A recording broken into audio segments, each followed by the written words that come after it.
When I was quite I was working on social networks, which, believe me, at that time is not the social networks that everybody talks about today, but was an academic discipline and was associated with a new or proposing a new understanding of communication.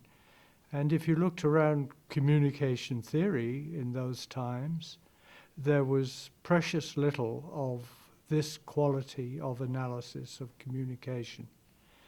And this, I thought, would establish a set of ideas in my mind which would help me out, because I was an academic, in explaining a whole range of social issues in terms of communication. I was attracted to the work of Gregory Bateson because of his writings about communication. And at that period of time, strange as it might seem, the study of social networks in which I was engaged was an academic study with a very poor understanding, I think, of communication, because communication analysis had come from science and really didn't fit the social situation. Whereas Gregory Bateson's approach was through feedback, which definitely fitted the social situation and gave greater depth to our understanding of what a network was all about. So if we to give a time period to my interest, it was in the early 1970s.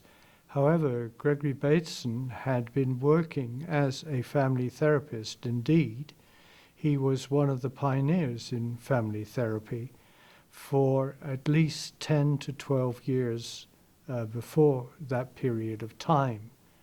And he had begun to use social network analysis as an important part. And what he found with his understanding of feedback, that instead of examining how people simply communicated in content with one another, context of communication was extremely important.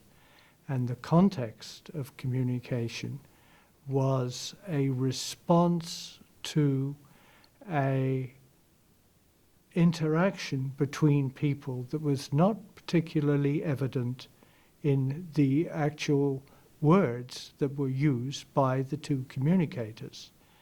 And so he discovered that communication was a double level, required at least a double level analysis, and it required more attention to response than it did to the actual broadcast aspect of it, which most people were writing about at that time in communication studies. Two people who are talking, particularly, for example, if they are trying to negotiate something, the people take into account a whole variety of factors of trustworthiness in the negotiation, which doesn't necessarily come out in words at all, and in the tone of the person, and in the actual way that the presentation is being made, and also what the person knows previously of the way that the person is presenting the case. And these are all contextual factors which enter into a decision of whether the person feels that the other person is a good person to continue with in negotiation or not. In fact, he read about studies of the negotiations that occurred before World War One, which led to World War One. And these studies showed that it was the contextual arrangement, contextual analyses that were more important than the actual words of what a person was, what a king or a prince or their negotiators was saying, that counted towards a continuance or a break of negotiation which led to war. With this study of communication, which was so important to Bateson, though, was not his whole work. He was a very transdisciplinary person, and originally he started out as a student in biology. Then he moved to anthropology. Then he moved to making one of the first ethnographic films, that is, the first case study films, which is now a classic and is called Dance and Trance in Bali. And then he moved into a theoretical subject, which was far more scientific, called cybernetics. And it was in cybernetics that his notion of feedback developed. And as he discovered, the notion of feedback was not merely something that is found in technical instrumentation. It could be regarded as a universal, and this universal could be used in the study of biology or in the study of nature, of which he was very interested in general terms.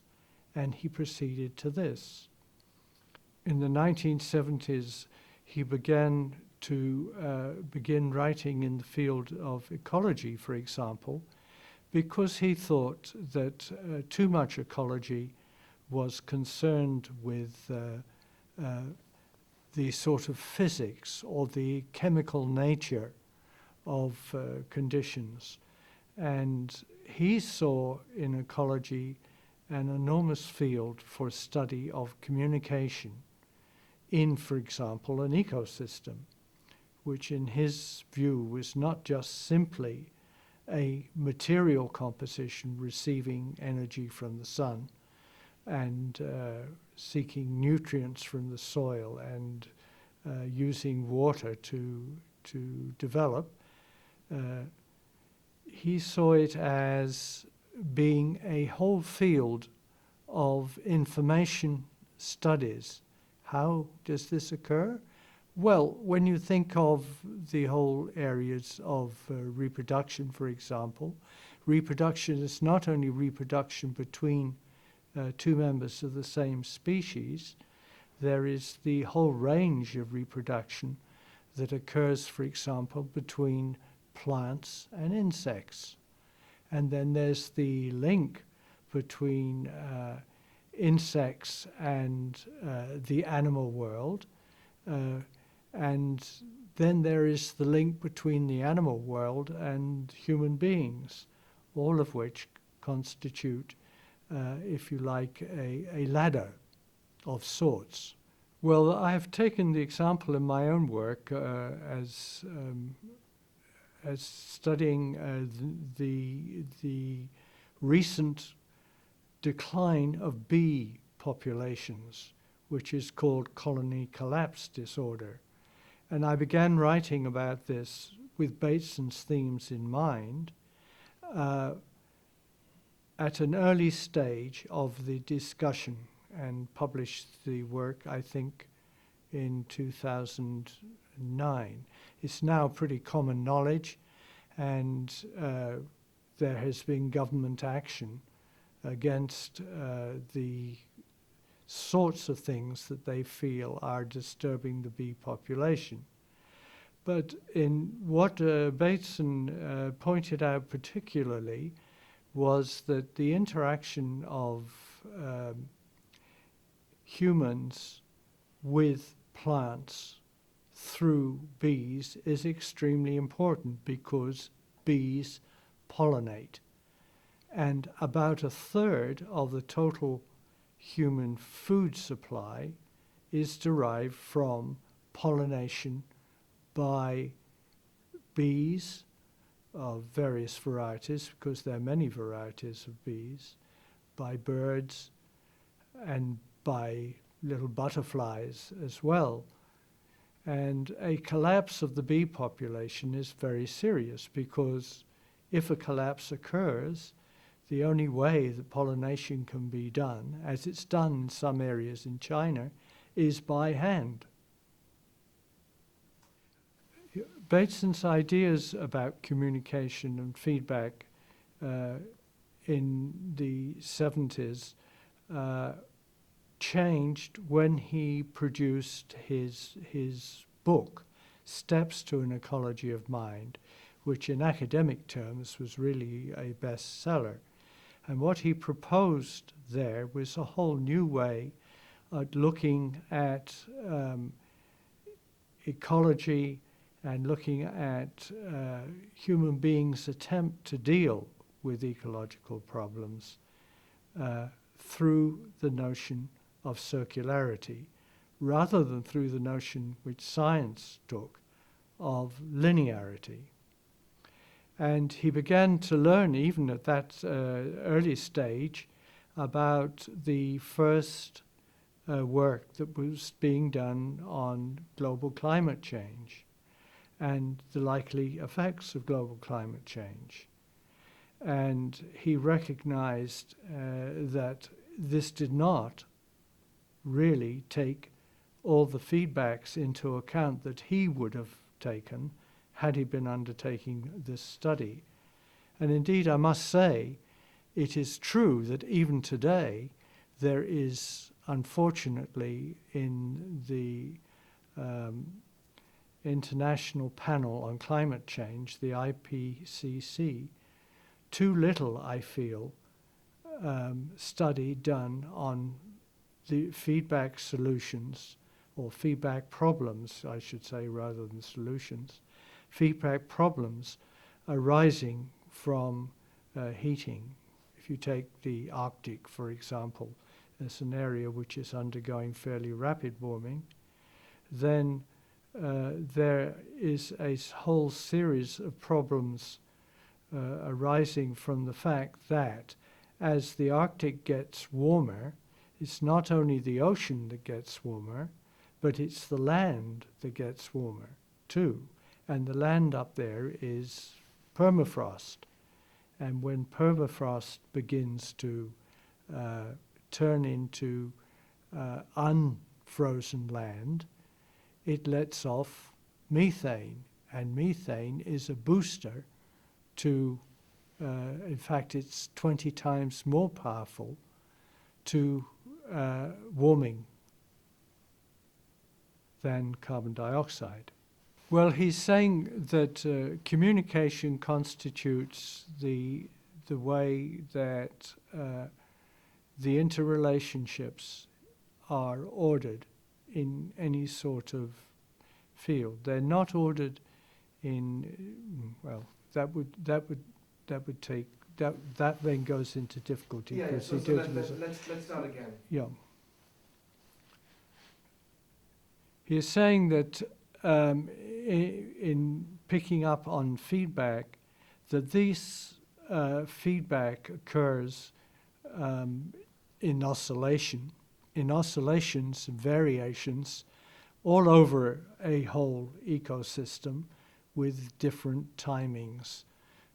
And this can constitute, therefore, a set of pathways and create patterns in pathways which are not visible but can be observable over periods of time if they are studied. And he came out with the expression of patterns which connect as being really part of a definition of information or communication studies. My book I have called Upside Down Gods, Gregory Bateson's World of Difference.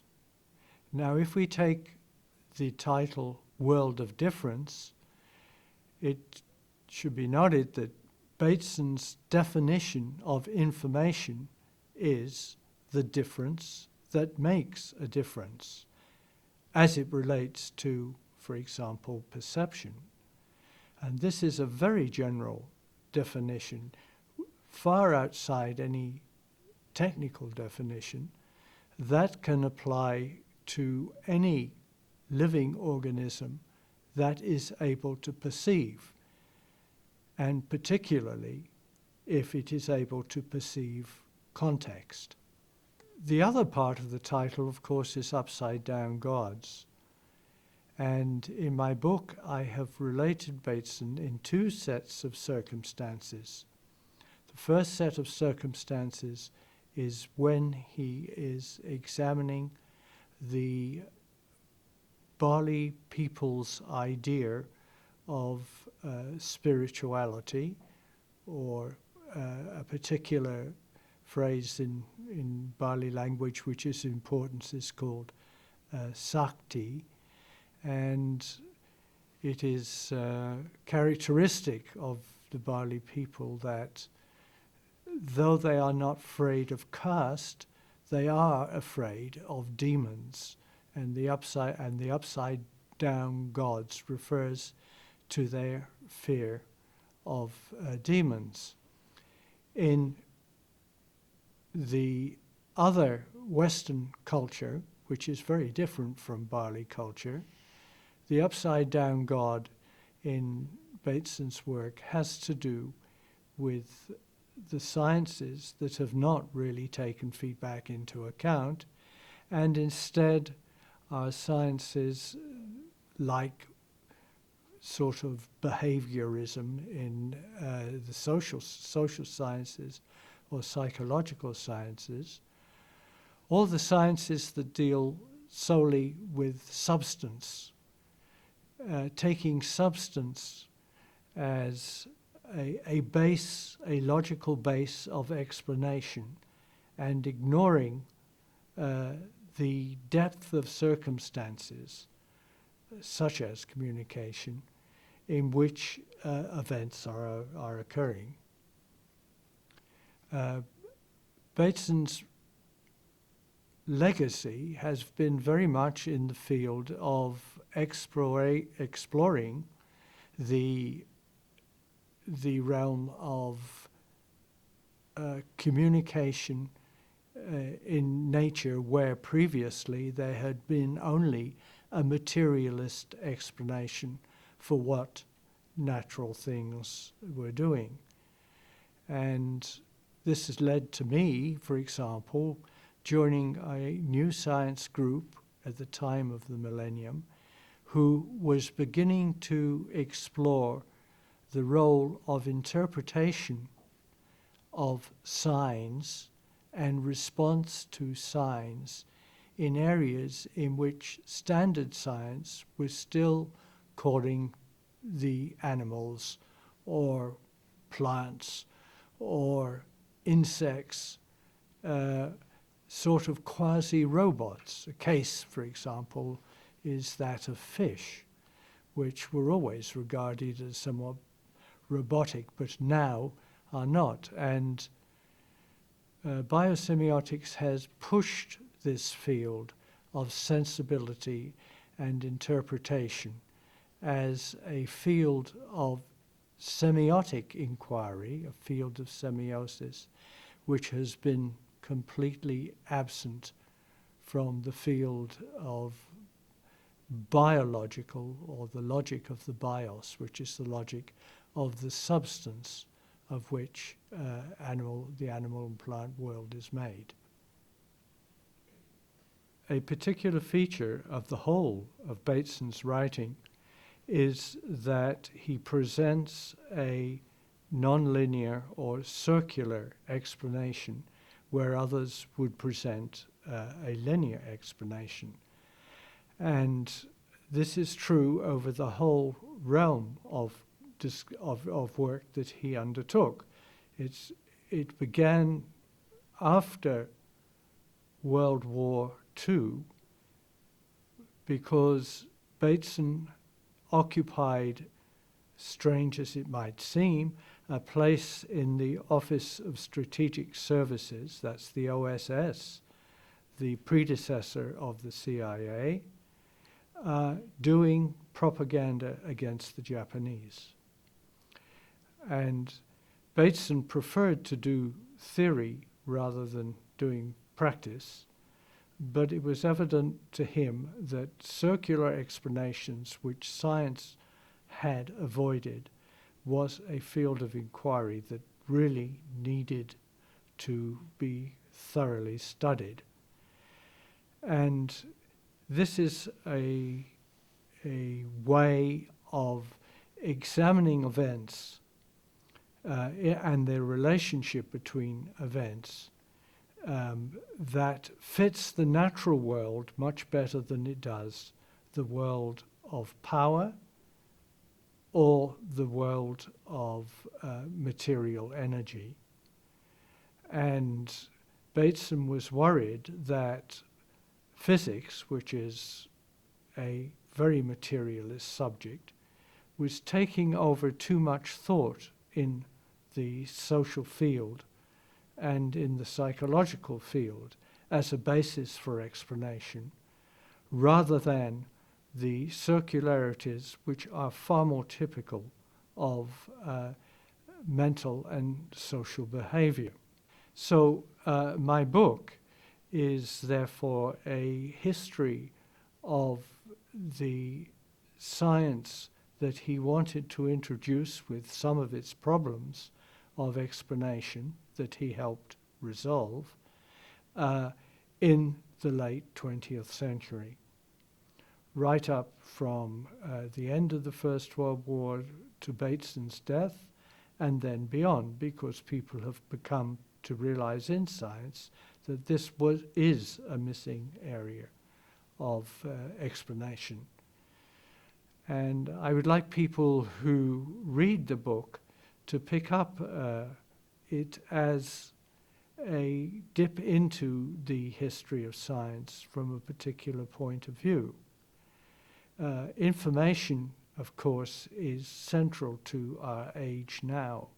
But I've just been reading a very interesting history of information theory called The Information, which points out that in its very last chapters that the whole history of artificial intelligence, for example, and the whole history of information theory, for that matter, was developed without reference at all to the notion of meaning. Whereas if you were to do a history of meaning, for example, in the arts field, the circularities of meanings, the recursions, the way that meanings develop by repetitive sequences is endemic into in this notion of meaning, and of course is endemic in the notion of the artist's world of information. So there needs to be a join here, and my last chapter in the book is all about Gregory Bateson's sense of aesthetics in trying to pull the science and the arts together in this understanding of adding meaning to information.